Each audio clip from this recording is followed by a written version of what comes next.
everyone, Pat Mesiti live at 5, and today, look, I want to share a message, and I'm not picking on anyone, but I want to speak about a very important subject.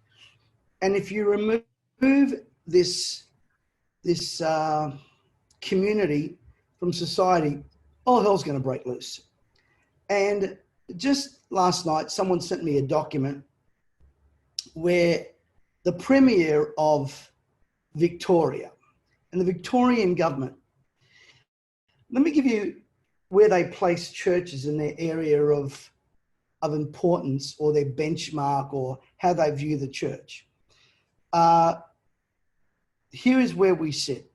The church, Christians, this is you, church-going people, which represent 52% of the Australian population, whether you're Anglican, Baptist, First Church of the Frigidaire, Catholic, whatever you are, this is you. Sports facilities, gambling activities, alpine resorts, parking services, brothel keeping and prostitution services, sex on premises venues, strip clubs, civil professionals and other interest group services, car park attendants, and then religious services and places of worship. Just in case you're wondering whether the state government thought churches should sit in the community, their 7-page document tells you, this is document, that we sit under brothels, strip clubs, prostitution services, and car park attendants. There was a time when Mary Queen of Scots said this: "I fear the prayers of John Knox more than all the armies of Europe combined." There was a day when the church was seen as the benchmark. Of course, in the United States of America, when Billy Graham was alive, the president wouldn't even go to war without speaking to the great Billy Graham. In Australia, 52% of the population call themselves Christians. Over 260,000 on any given Sunday attend an ACC church or Pentecostal church. And I'm sure there's a lot more than that, probably close to 400,000. Half the active Protestants admit to Pentecostalisms, and why on earth we are silent? And I'm hearing this, the pandemic, you can't gather because this, but they've allowed marches. They've allowed Black Lives Matter, Black Lives Matter. This was under every state premier allowed this.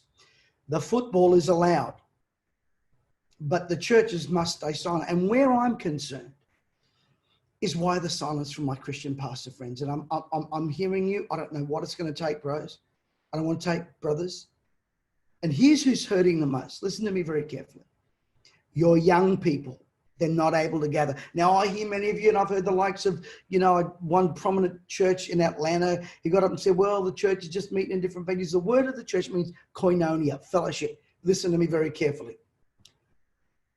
The church is not a digital society.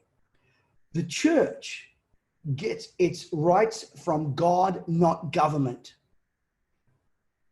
I hear people say, and I've heard it preached, that righteousness exalts the nations, but sinners are reproached to any people. There are certain ministers, particularly in the United States, that are paying a price for their congregations to meet. You see, I believe that the enemy has a full frontal attack on truth, and its agenda is being revealed. Have a listen to this clip by Dictator Dan and what he says about vaccines. In other words, no vaccine, Melbourne, you're finished. You can't travel, you can do nothing. Nothing. This is the new normal until we get a vaccine, which could be years away, and we may never get a vaccine. Whilst there are things that we could do to repress and keep this demonic, evil COVID-19 thing, which I believe is politically driven more than health driven, make no mistake about it. Have a listen to what he said in this short clip. In the weeks ahead, some argue even in the months ahead. It is a long way off. And unless and until that vaccine is developed and then administered to every single Victorian, we will have to live with and embrace a COVID normal. Seeing an upheaval in the street? Well, what do you expect when you close down the place where is the gathering, where if you're stressed or feeling sad or angry, you go to church, you pray, you sing, you fellowship, you touch one another and you hug one another, at least the church where I go to, or maybe even your church, the sacraments that are there through mass and everything else. Once you remove that, you remove the moral compass of a society.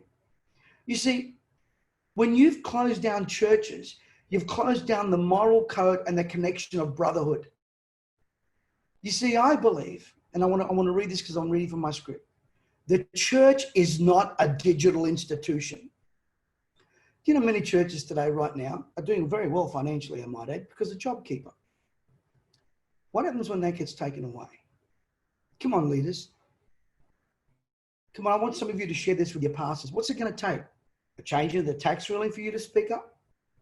My former denomination has over 250,000 people right now, and they've never said a peep. Not a word. 52% of the population profess some kind of faith.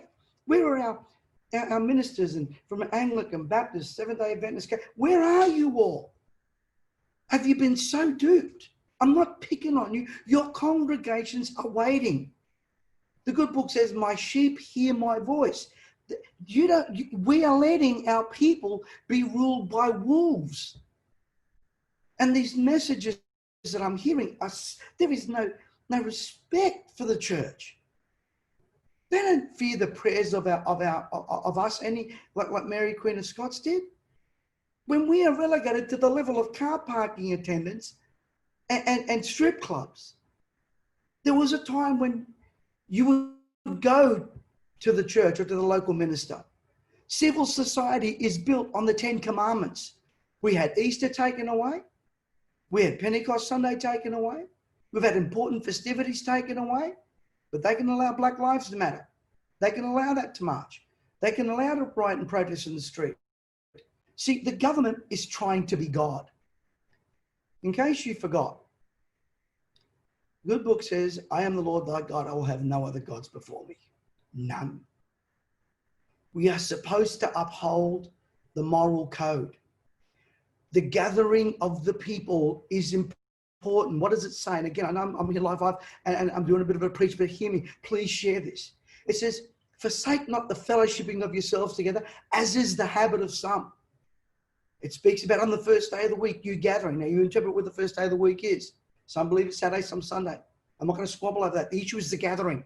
It doesn't say plug your internet down. Well, but they didn't have internet in those days. The human touch. The human touch. The young people are walking away from their faith because of the human connection where youth groups and youth camps are gathering. They are the least at risk in this virus. Almost no risk at all. And please, some of you, I know some of you are going to go sending me stupid messages on my Facebook. Don't advertise your ignorance. I know the statistics. And if you want another platform, go find your own. This is mine. If you don't like what I'm saying, get off my Facebook. And I'm not going to argue with ignorance. The most at risk are the elderly which we have not looked after, especially in Melbourne. And our premiers, and even our own Prime Minister, Scott. Come on, bro. It's church. How long can you keep the moral compass of society spinning around in a circle? Now, in some places like Queensland, we can gather, supposedly.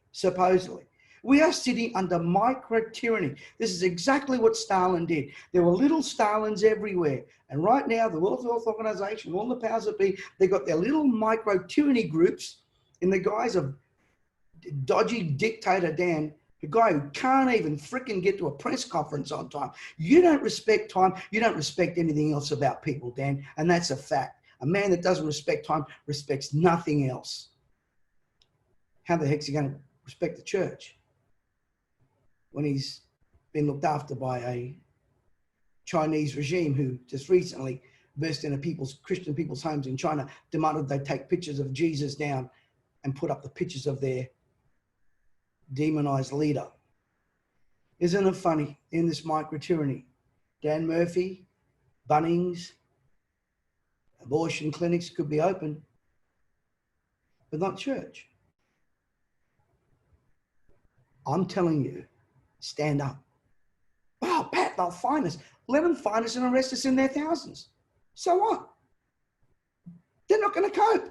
They can't do it. They won't do it. They didn't do it to black lives. What we are seeing here is they interpret our decency. Watch this. They interpret our decency as weakness. They interpret our decency as weaknesses. they interpret our decency as apathy. And that should not be.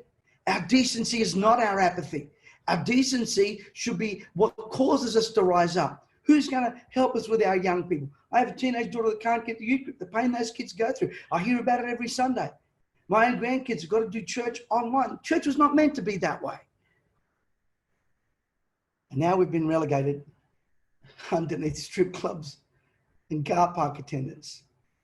It's just in this social conditioning, if we don't speak up, I'm telling you, we will rue the day. If you think things are crazy now, give it that 7-year period when the church is completely removed from society and see how you're going to cope.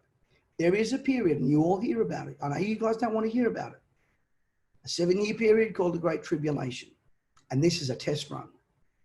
You see, I really believe that we are a people and our voice must be heard.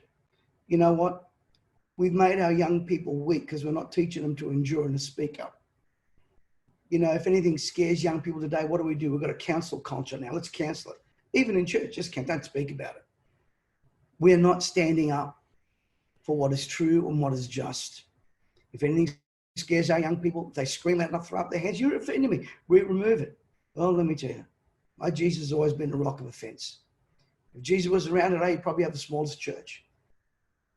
And I'm asking my pastor friends, I'm asking my Christian friends, can you send this to your pastors? Can you send this to your leaders? You know, I really think for the sake of the young people, we've got to start speaking up. We've got to start petitioning. You know, America rebelled against the tyranny of a society that tried to cripple their freedom. I really believe that as Christian people, whatever denomination, whatever your belief is, you got to stand up for your rights. We've got to stand up.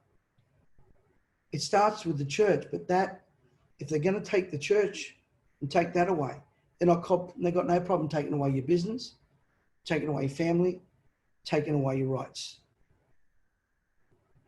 What's my answer? My answer is open up churches. My answer is open up businesses.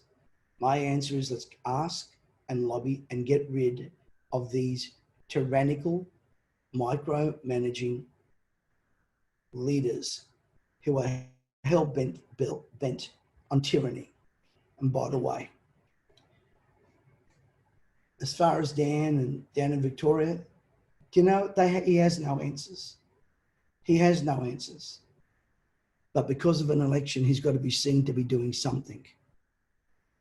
Listen to me. You that listen to me every Friday, start speaking out, start sharing. If they want to come and arrest us all, knock yourself out. Prisons aren't big enough. Remember, if this isn't a persecution of faith, if this isn't a persecution of freedom of beliefs, if this isn't a persecution of liberties and freedoms, then you tell me what is. This is Pat Mesiti, live at 5. Please go ahead and subscribe to our channel. Of course, this coming Saturday, it's going to be a fantastic morning with Jack Canfield. I'm looking forward to that. We're going to be inspiring you guys to take back your economy and take back your life, take control of your life. And guys, can I encourage you, please, my church leaders, my friends, Christians, can we get a spine and don't let the earthly suppress divine truth. Don't let it, and don't let your decency be interpreted as apathy. It's our time.